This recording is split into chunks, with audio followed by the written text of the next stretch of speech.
Hi guys, and welcome back to the channel. Today's video is a simple one, but we'd have a little fun with markers. This is going to be a skin tutorial in a really simple, quick and easy technique. I'm going to show you the way I use markers to colour skin in the Hannah Lynn books. This makes for just a really relaxing, simple, easy skin technique. And I've done this a few times before, so I'll see if I can find any pages. I'll not be able to find any now, will I? So I've got this lady here, I did the same thing. So just really very simple. I take one light colour and then I just shade with a slightly darker tone. And when I just can't be bothered and I'm not feeling it, it's just a really relaxing way to still create a little bit of shape and definition and interest without having to risk bad skin. This is a buddy colour I'm doing with my lovely friend, and I thought I'd use this as my example. So I have two Arrtx markers here from the Skin set. I've got 301 and 332, but it really doesn't matter, guys. You just want like a pale tone and then something slightly darker with kind of a neutral undertone to it if you can. And of course this will work for whatever kind you want to do, so you can change these to two slightly darker or too much darker tones to create whichever skin type that you prefer. All I do with this is a very simple skin base in my light colour. I place that down first everywhere, and the way I do it is I go left to right in slow sweeps, just butting up to the last layer. Once you start, you must finish. Just keep going, continue, finish it off, or you will get streaky lines and stripes and a mess. So you just need to keep that pen moving, especially with cheaper markers on this cheap paper. You don't really get any kind of blending time or time to mess around with anything. You've got to just be quick about it and keep blending those lines in, and you'll get a really nice clear colour. As you can see, I'm just working quickly to bring this patch towards that one, but every so often I'm adding another line in there before that marker dries completely and I get a line across her face. And you've just got to take your time with it a little bit. Try not to move your marker too fast, because you'll get like kind of skipping in your colour and you'll get like a knot. What's the word I'm looking for? Kind of a patchy finish to it. You could always do a second coat, but we know I won't, so I'm just more careful with my first layer. And as always, we're just bringing each section forward before things have time to dry.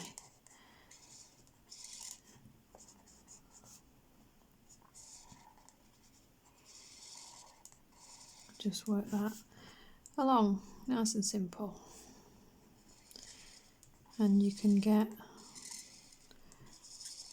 even on this cheap Amazon paper with, you know, cheap markers, you'll get a nice, smooth, solid finish with a little bit of patience.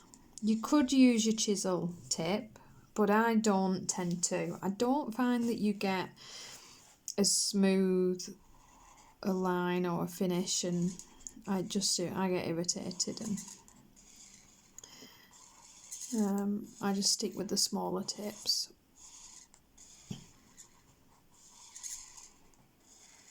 I'm going straight over her tattoo like it's you know, just a black outline tattoo, I think, so hence that.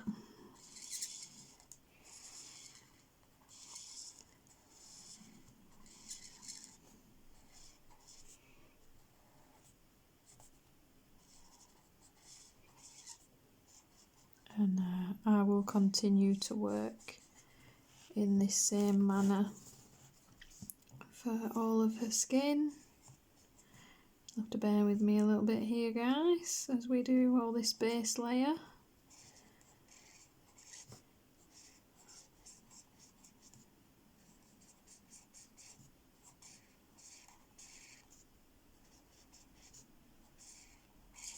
And my on-screen just right.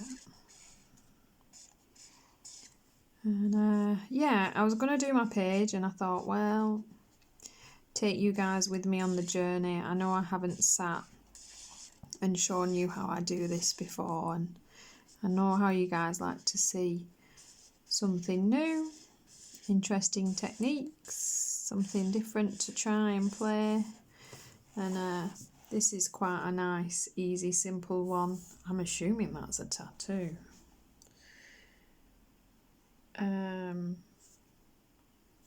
That's a very difficult top to fathom, to be honest. Yeah. We'll go with sleeve, top, and arm. So again, same thing. Just working my way along. Smooth lines, up and down, nice and slow, to get a smooth, solid colour without skipping.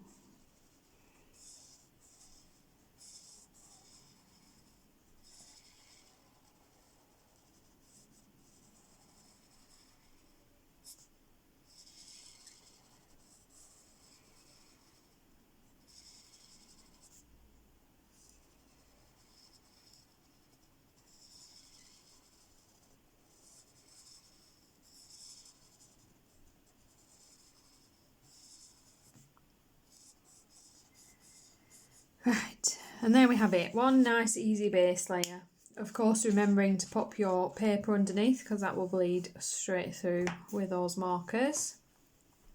And then I'm going to take my darker colour. I've got 301 in this set. As always, use whatever you have. Just have fun.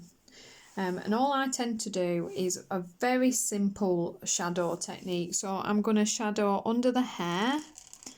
Going to add a little bit of shade, and I'm going to do that to both sides, and I tend to taper my shadow off a little bit towards the end, so I'll kind of thin it out for interest.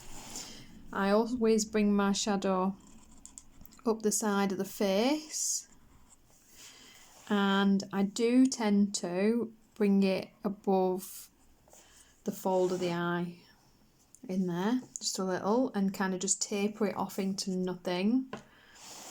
So we'll do the exact same thing this side as well, so it's getting deeper as it comes outwards, and I'm just gonna emphasize that bit in there a little bit. So nice and simple. I tend to like to add just a little bit of a curve to the nose, just a little nod to there being a nose. And then I always add a tiny little bit of darkness in underneath the lip there. And then for the sides of the face, I bring it down and into the chin and let it just disappear into nothing. And then I like to bring my marker around and colour that corner in. And then again, just bring it in and let it taper out into nothing. I'll do the same thing this side, add some thickness and depth, curl that corner round, and then fade that into nothing. I always tend to do them not even, so it just tends to look a little bit more realistic, especially when a face isn't straight on. And just really simple, really easy. We're going to take just a thicker shadow in underneath the neck, and we're going to then bring that down a little bit as well. I'm gonna deepen the angle on that, and then we're going to have a tiny bit across the very top of the shoulder there, not much at all, and then I want to add some shadow in underneath the layers of the hair, so just here and where the hair curls back on itself, So just each layer where it's underneath, and I just tuck it into the hair. We've then got, I think this is supposed to be a bit of cleavage here, so we'll pop a little bit of depth in there, and then we're going to add a little bit of shadow up the side of that top there, and just taper that off. I'm going to ignore the tattoo because it's essentially just a part of the skin, and I'm going to give shadow up the side of that shoulder and let it disappear in, and up the side of this shoulder, and again just let that disappear in, so there's no shadow across the top. You could add a little bit of interest just underneath that thumb there if you like. And all we're going to do then is add some shadow in underneath the hand, and I like it to be a little bit thicker in the bottom and just tapering off. I do tend to add a very fine amount across the top edge still, and we will taper that out into the hand and then bring it up the thumb and let that disappear.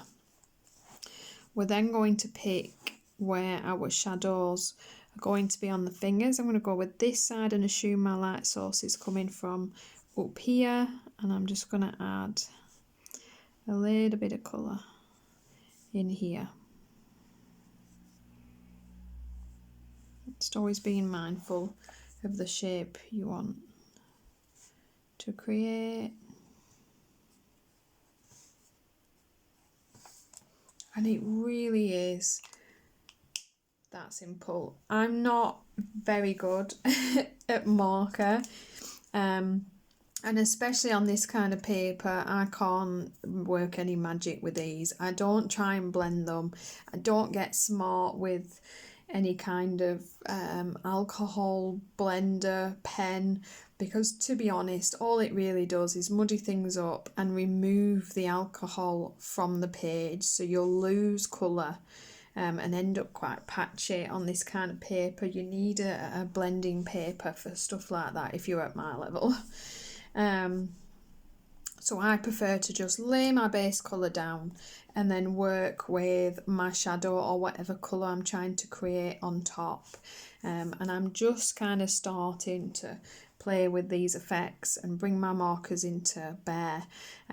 If you wanted to, you could have laid your pale colour down in marker, and then you could build your shadow up in pencil. And I do that sometimes, a lot, a bit more often now. I have been popping a marker layer down and then adding pencil above. I'm pretty sure I have, there we go. This is a marker base with luminance pencils above it. Hang on, that's just pencil. What is she? What is my blue one? She actually has a blue base and then blue pencil added above, and I might, yeah, she is a marker base with pencil, and I do tend to find it easier to get a decent skin out of a marker base on this paper, because the more you're trying to work with just your pencil, the more tricky it can be to get it to build up. So just popping that marker base just lets you then work with your shading with your pencil much easier without having to then add all those base layers of pencil, and then your page is just done and it doesn't want to let you add anything else. I am absolutely loving working in this book, and I've actually got quite a few pages done. Lots of different techniques. It's been really fun and really interesting to play and try new things, learn new things about myself, to be honest, because I didn't realise I actually quite like this skin effect, and now I know this. I still like to do my hair in pencil. I I just do, I can't help it. But this skin has really helped me out. I think she's an alcohol base as well. Just really helped me to, you know, play and increase my speed a little bit, to be honest. I think she might just be, she's just pencil, I think. Just pencil. See, every so often I can get it looking quite good, but it's rare on this paper, just in pencil, that I can manage that effect, to be honest. But yeah, I'm going to be finishing this page, I think, with you guys. So you will see more of this very soon. If you want to come with me on this colouring journey, this will be our colour along. So that is the base for our skin complete. I hope you found this useful, guys. As always, if you can pop a thumbs up on this, it helps me know the kind of content you're enjoying. And if you're new here and you enjoyed the video, please do consider subscribing to the channel, and I will see you in the next part of this video. Thank you for watching, guys. Bye.